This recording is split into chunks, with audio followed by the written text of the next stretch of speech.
bienvenue sur le plateau de ce 3 minutes éco. Si vous travaillez en entreprise, eh bien vous en avez forcément entendu parler.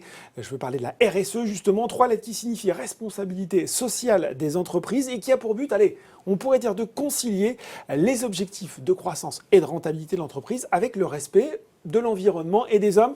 Alors, en entendant ça, on se dit vaste programme. Par où commencer? Heureusement, nous avons pour nous montrer la voie un Sherpa, une spécialiste du sujet, Laetitia Maman, consultante Square. Bonjour Laetitia. Bonjour Laurent. Alors Laetitia, vous avez 3 minutes, pas une de plus, pour qu'on comprenne mieux tout ce qu'implique cet enjeu.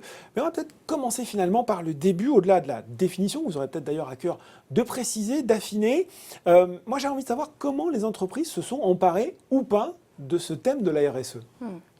Il est vrai que tout d'abord, reparlons de la définition. Cet acronyme, là, comme vous le voyez sur le schéma, finalement, c'est bien l'application du développement durable en entreprise. C'est ce que signifie cette responsabilité sociale des entreprises ou sociétale. Par la suite, pour répondre à votre question sur l'appropriation des entreprises, finalement, c'est un état de fait qui est assez hétérogène. Et ça dépend de la philosophie de l'entreprise, de ses ambitions et de sa conviction sur le sujet.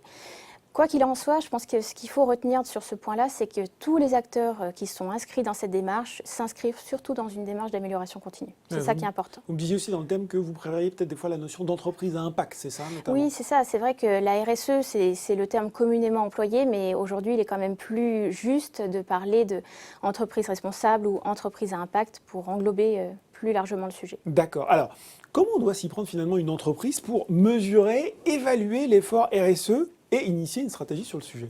Tout d'abord, une étude de maturité semble assez... c'est quoi, c'est un état des lieux en fait, c'est ça Laetitia? Oui, c'est ça. Ouais. En fait, on a notamment un référentiel, l'ISO 26000, c'est une norme dont on peut se servir pour justement établir un état des lieux ou un état de maturité sur sa démarche RSE, qu'on la nomme ou non comme ça d'ailleurs. À la base, quoi qu'il en soit, une fois qu'on a cet état de maturité, l'idéal, c'est bien évidemment de la confronter ou confronter ces résultats au cœur de métier de l'entreprise et à ses enjeux, notamment sectoriels. Il y a l'idée aussi peut-être qu'il faut l'associer vraiment à la stratégie de l'entreprise pour qu'elle soit efficace? C'est exactement ça, c'est qu'en fait, plus une stratégie RSE est ancrée dans une stratégie générale d'entreprise, plus elle sera efficiente. Bon. Quand je vous écoute, je me dis que ce thème, la responsabilité sociale de l'entreprise, c'est passionnant, c'est exigeant aussi, puisque s'il faut véritablement l'inscrire dans une stratégie plus globale, ça peut faire évoluer aussi les entreprises sur pas mal de sujets, sur de nombreux points. Et en même temps, je me dis que certaines risquent de le voir surtout sous le prisme sans doute des coûts additionnels ou éventuellement de nouvelles contraintes. Comment vous pouvez les convaincre qu'elles ont tort au final? Déjà, pensons aux sujets qui sont relatifs, par exemple, à l'image, à la notoriété, à la réputation, ou au fait de ne pas forcément écouter les attentes de ses parties prenantes. Déjà, ces points-là, ça peut être extrêmement préjudiciable et coûteux pour l'entreprise.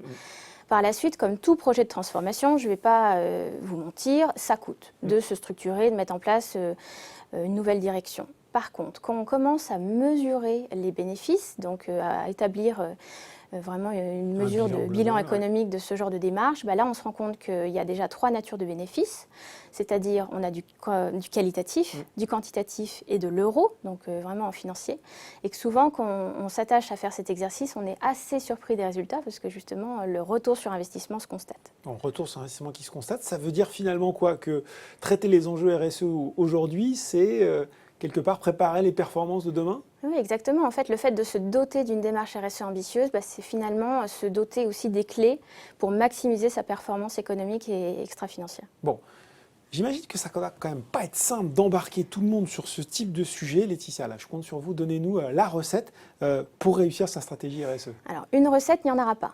Par contre, déception. Des clés de réussite, ça, il y en a et ça se constate. C'est-à-dire, par exemple, le fait de se doter d'une ambition forte qui émane, par exemple, d'une direction générale sur ces sujets. Le fait d'organiser une direction RSE et partager justement cette organisation en interne. Donc, que ce soit vraiment extrêmement clair et identifié. Puis, le fait aussi d'aller communiquer en interne, d'aller former et sensibiliser ses collaborateurs sur ces sujets-là. Tout ça, ça contribue à la réussite d'un tel projet. On structure et on associe le plus grand nombre, c'est un peu ça. Exactement. Bon, et bien voilà, merci Laetitia. Il vous restait 20 secondes, impeccable, de nous avoir donné quelques clés essentielles pour mieux comprendre ce qu'implique la responsabilité sociale d'entreprise et nous avoir expliqué voilà, ce que concrètement, en tout cas pas la recette, mais quelques recettes quand même, quelques idées clés pour que les sociétés réussissent à déployer leur stratégie RSE. Merci Laurent.